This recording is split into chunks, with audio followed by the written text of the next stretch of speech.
Nous sommes ici sur l'avenue Général de Gaulle. C'est un projet de mandature qui nous a permis de requalifier un secteur qui est un secteur à proximité des écoles, de la maison de retraite, d'un certain nombre de riverains, qui était un projet évidemment fléché et que l'on a construit en concertation avec vous. Et donc aujourd'hui c'est terminé en fin d'année 2021. On a pu boiser, c'est-à-dire planter plus de 35 arbres. On a pu installer de l'éclairage solaire, de l'éclairage basse consommation, mais aussi privilégier les cheminements doux et sécuriser ces lieux qui sont très fréquentés par les enfants et les parents.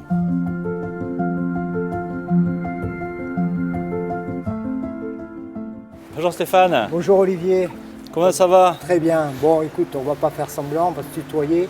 Bien sûr. On a l'habitude de faire. À aujourd'hui, et en ce qui concerne l'année 2021 qui vient de s'écouler, quels sont tes premiers bilans que tu peux nous présenter?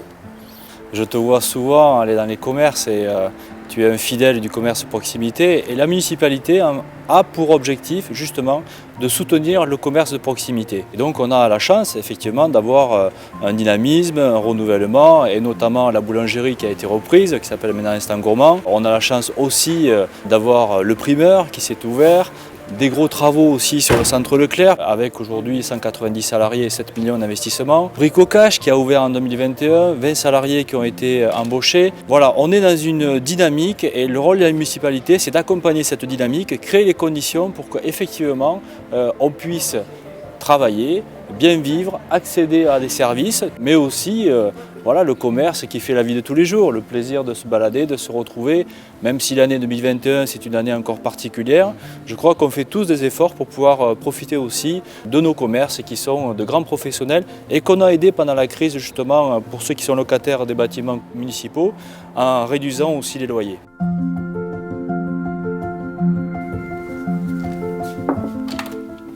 Regarde Daniel ce qu'on a reçu.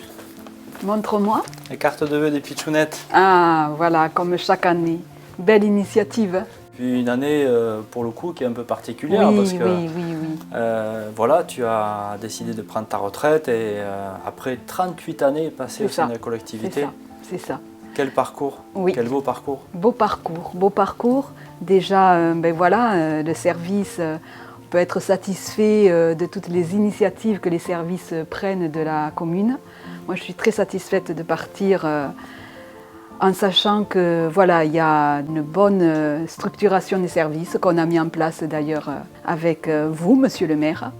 Et je trouve que tout fonctionne bien et je vais pouvoir partir, moi, sereinement.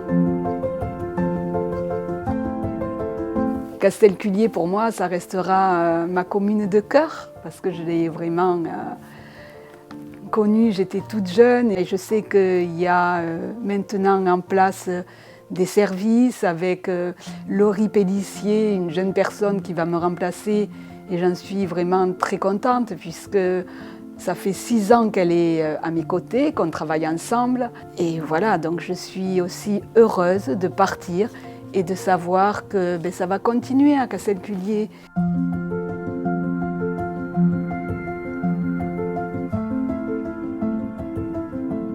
Mon fils a ramené du miel de l'école cette année. Il était bien content, il a vu l'extraction du miel par l'apiculteur. J'aurais voulu que tu m'expliques un peu la démarche que vous avez eue pour l'installation de ces ruches. Alors c'est une vraie volonté municipale et qui s'inscrit dans le programme de mandat, l'installation de ruchers. Donc dès le début de mandat, on a commencé à réfléchir comment on pouvait le faire et on s'est appuyé sur les compétences d'un apiculteur, M. Constant, qui a permis de localiser le lieu ici, sur le site de la villa et des jardins archéologiques, de manière à ce que les abeilles puissent avoir aussi des plantes mellifères qu'on a plantées pour qu'elles aient un terrain suffisamment productif et qu'elles puissent faire leur travail d'abeilles. Et donc la volonté, c'était aussi d'avoir un rucher pédagogique. Et donc une fois qu'on a installé ce rucher avec notre apiculteur, la récolte s'est faite par l'apiculteur, mais aussi en présence des enfants, parce que notre souhait, par leur biais, c'est de faire passer un message aussi. On a besoin des abeilles aussi autour de nous. Elles participe à la pollinisation.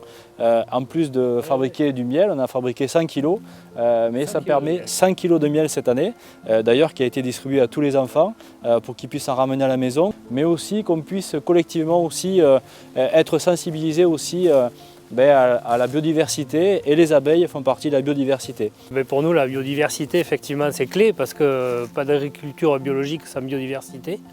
Donc depuis le départ, on a eu des démarches, on essaye d'améliorer la biodiversité. Donc on a planté des rangées d'arbres. Cette année, on va planter 650 mètres de haies. C'est aussi la biodiversité des cultures. Depuis de nombreuses années, la commune a fait le choix en fait, de confectionner ses repas sur place. Et elle le fait en privilégiant les circuits courts et les produits bio. Alors en termes de développement durable, on a aussi fait le choix de boiser de plus en plus la commune. Cette année, on aura planté 35 arbres aussi à proximité du nouveau projet Avenue Général de Gaulle.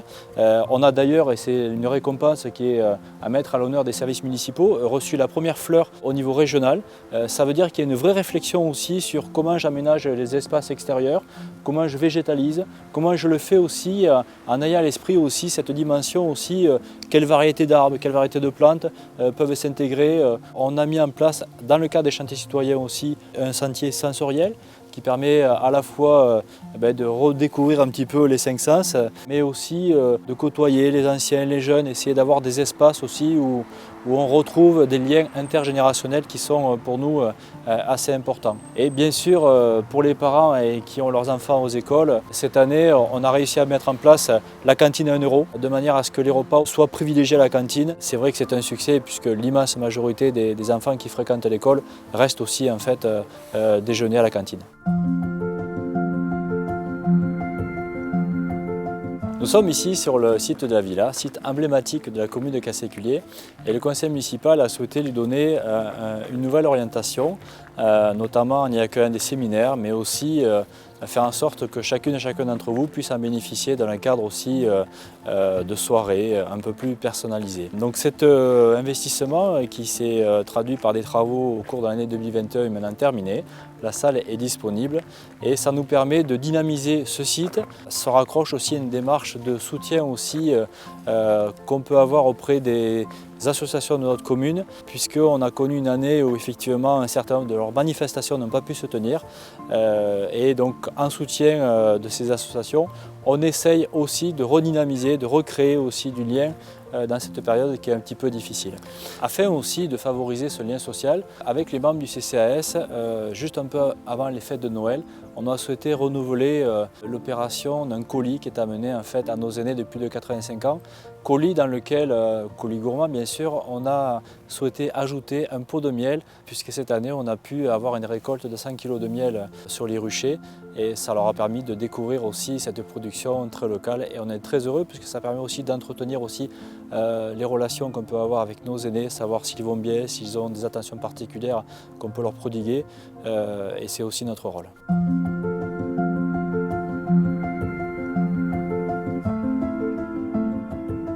À l'occasion de cette nouvelle année qui s'avance, je souhaitais qu'on puisse faire preuve de solidarité les uns envers les autres, qu'on ait une pensée pour ceux qui sont seuls, isolés ou qui traversent des moments difficiles, mais qu'on puisse aussi de nouveau se souhaiter de la santé et puis de la réussite dans nos projets personnels, professionnels, qu'on retrouve ces moments de convivialité, de partage qu'on affectionne tant, notamment à l'occasion des marchés gourmands, mais aussi, puisque c'est une année particulière, l'année 2022, qu'on puisse aller retrouver nos amis italiens à Médéa pour signer le serment de jumelage qui scellera les 45 ans d'amitié avec nos amis italiens. Alors, je veux vraiment vous souhaiter à chacune et à chacun d'entre vous une très très bonne année 2022 et surtout au plaisir de se retrouver dans les meilleures conditions.